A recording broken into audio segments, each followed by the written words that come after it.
Good morning, Glenn. Well, Shannon, you've been involved in making it all happen, finding WA's Gallipoli and Western Front dead, and you've had some success with a Geraldton person. I have indeed. He is Rifleman Horace Frank Maudsley of the 1st Battalion Rifles Brigade, and he was in Belgium in early 1915, and he was living in London, so enlisted in September 1914. He was actually killed in action at the Second Battle of Ypres on the 9th of May 1915, and that was the first time Germany deployed weaponised gas. So initially reported missing, it was more than a year before his parents learnt that he had been declared killed in action. Now, because his parents, his father Frank, worked with the railways, and the family later moved to Bunbury. Bunbury is where Horace has been associated, but he was actually born in Geraldton. Because you set out to find some of these people, and you were surprised earlier on there wasn't any research done on where these people had been killed? That's right, yes.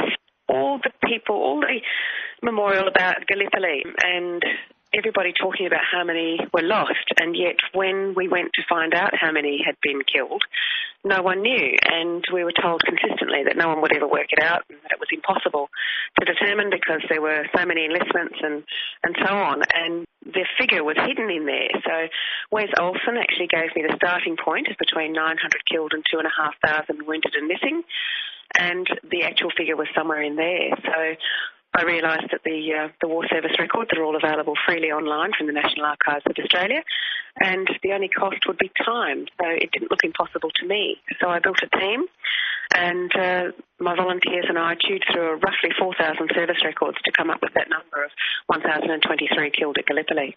You put the team together, you made it happen. Why hasn't it been done before? I honestly think that people genuinely thought it was impossible, but it is hard for one person to do. It would be impossible for one person, but not sharing the load. And I broke the list up into 10 men for each volunteer to do at a time, and in that method, just chipping away at it, we did it. We literally ate an elephant one bite at a time. So it was much easier when you get the team together and chew through those records. So now there's a definitive number of people killed from Western Australia? From Gallipoli, yes, 1,023. Is there another opportunity for other war action areas? Yes, I'm engaged in the Western Front now. I'm doing that. That's a much, much larger project. And in the course of that, I will also knock off the Sinai, Palestine, Egypt campaign, which is less commonly spoken about. But because we have transcribed all the names on the State War Memorial, we will be including that campaign in that, and also adding names to the State War Memorial, like Horace Maudsley, whose name is not on our War Memorial, and for the centenary commemorations next year. How will the information be accessed now, Shannon? Well, the Western Australian Genealogical Society, who have been incredibly supportive of me through the Gallipoli and Western Front projects, are hosting the data online, and there is the Western Front Dead from Western Australia checklist. So that will let you know whether your soldier has been assigned to a volunteer, a research volunteer, or whether he's been found eligible or ineligible, and so on. So if anybody wants to check that, they can through the WA Genealogical Society website. Take us to the beginning, Shannon. Where did you get your passion for history like this?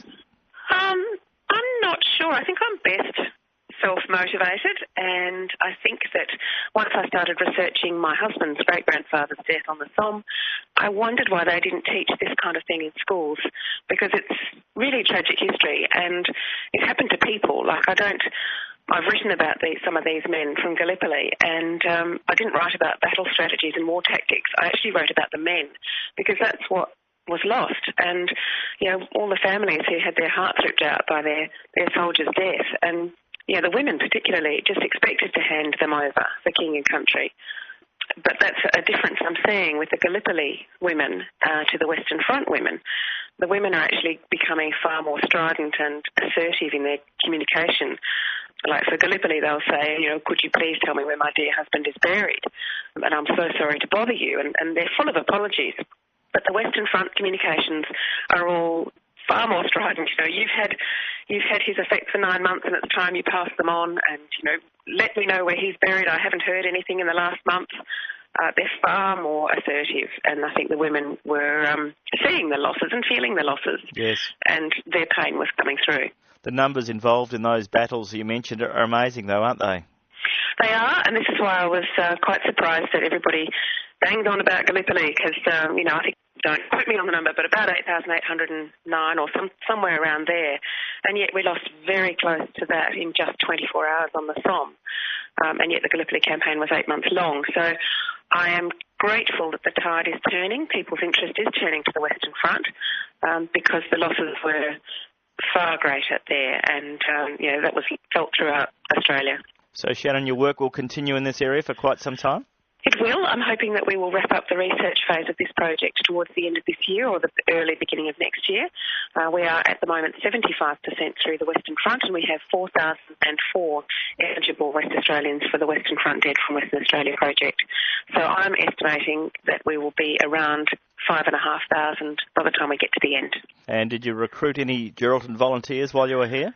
I did. A lovely young man came up, and he's a very determined family historian, and he offered his services in whatever way I could use them. So I've sent him his first list of 10 men, and he's probably currently researching those as we speak. Well, Shannon, it's a wonderful story. Look forward to perhaps talking to you once the research is done.